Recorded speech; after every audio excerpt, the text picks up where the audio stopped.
শান্তন কি সত্যি অসুস্থ নাকি তাকে ইচ্ছে করে বন্দি করে রাখা হয়েছে? আজকের এই থ্রিলিং আপডেটে আপনাদের স্বাগতম, যেখানে হাসপাতালের 4 দেয়ালের ভেতরে লুকিয়ে আছে এক ভয়ঙ্কর ষড়যন্ত্র। এপিসোডের শুরুতে দেখা যাবে শান্তন একটা অন্ধকার কেবিনে শুয়ে আছে, তার হাত বাঁধা, চোখে ভয় স্পষ্ট। সে ধীরে ধীরে জ্ঞান ফিরে পেয়ে বুঝতে পারে এটা কোনো ধরনের সাধারণ হাসপাতাল না, এটা যেন একটি ফাঁদ। ঠিক তখনই দরজা খুলে ভেতরে ঢুকে সেই মুখোশধারী ঢোকেরা, কিন্তু এবার তারা মুখোশ খুলে ফেলে, আর সেই মুখ থেকে শান্তন একদম স্তব্ধ, কারণ তাদের মধ্যে একজন দুর্জয় ঘোষাল। হ্যাঁ বন্ধুরা, এতদিন যে নিজেকে নিরীহ মানুষ হিসেবে দেখাচ্ছিল, সেই এই পুরো প্ল্যানের মাস্টার মাইন্ড। দুর্জয় ঠান্ডা গলায় বলে, তুই যা জানছিস সেটা বাইরে গেলে আমার সব শেষ। এই ডায়লগে বোঝা যায় শান্তনের কাছে এমন একটা সত্য ঘটনা আছে যা পুরো খেলাটা উল্টে দিতে পারে। এদিকে খেয়া বসে নেই, সে পুলিশের যাওয়ার কথা ভাবলেও হঠাৎ করে নিজেই তদন্ত শুরু করে। সে শান্তনের ফোন, তার কল লিস্ট সবকিছু খুঁজতে শুরু করে, আর সেখানেই পেয়ে যায় একটা সন্দেহজনক নম্বর, যেটা বারবার দুর্জয়ের সাথে কানেক্টেড।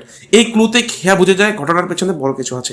এদিকে ঋষি ব্যানার্জিও সন্দেহ করতে শুরু করে। সে কোম্পানির ভিতরে কিছু ফাইল ঘাটতে গিয়ে দেখে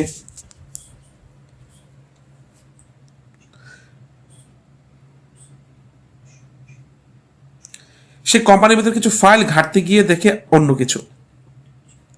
এই মুহূর্তে গল্পে আসে নতুন মোড়। হাসপাতাল শান্তনকে ভয় দেখানো শুরু করে, তাকে বলা হয় চুপ করে থাক, না হলে তোর কাছের মানুষদের শেষ করে দেব। এই হুমকি শুনে শান্তন ভেতরে ভিতরে ভেঙে পড়ে, কিন্তু সে জানে চুপ থাকলে আরো বড় বিপদ। শেষ পর্যন্ত সে একটা সুযোগ পায়, একটা নার্সের ফোন লুকিয়ে নিয়ে খেয়াকে কল করে, কিন্তু কলটা পুরোপুরি শেষ হওয়ার আগেই ধরা পড়ে যায়। এবার শুরু হয় আরো ভয়ঙ্কর খেলা। দুর্জয় রেগে গিয়ে বলে, এবার তোকে এমন জায়গায় পাঠাবো যেখানে কেউই খুঁজে পাবে না। অন্যদিকে খেয়া ফোনের সেই ভাঙা কথাগুলো দেখে বোঝা যায় শান্তন বিপদে। সে আর দেরি না করে সরাসরি হাসপাতালে পৌঁছে যায়, কিন্তু সেখানে গিয়ে যা দেখে তা দেখে আরো অবাক হয়ে যায়। রেজিস্টারে শান্তর নামই নেই, মানে এই হাসপাতালের ভিতরে যা চলছে সবটি অবৈধ। সেই দৃশ্যে দেখা যাবে খেয়া হাসপাতালের করিডোরে দাঁড়িয়ে বলছে, আমি সত্যটা বের করবো যাই হোক না কেন। আর অন্যদিকে দুর্জয় অন্ধকারের ঘরে দাঁড়িয়ে আসছে। এবার খেলা জমবে। এখনই প্রশ্ন, সায়ন্তন কি পালাতে পারবে এই ফাঁদ থেকে? খেয়া কি সত্যিই দুর্জয়ের আসল মুখ সবাইকে দেখাতে পারবে? হাসপাতালের এই গোপন নাটকের পেছনে আর কে কে জড়িত? এই সব প্রশ্নের উত্তর জানতে হলে চোখ রাখতে হবে পরবর্তী এপিসোডে।